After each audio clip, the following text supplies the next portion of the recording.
تبارك الذي بيده الملك وهو على كل شيء قدير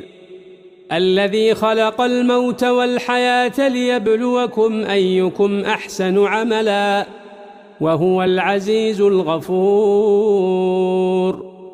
الذي خلق 7 سماوات طباقا ما ترى في خلق الرحمن من تفاوت فارجع البصر هل ترى من فطور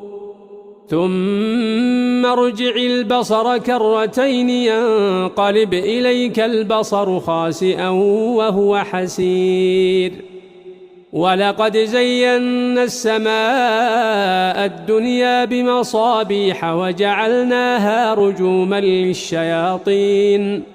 وأعتدنا لهم عذاب السعير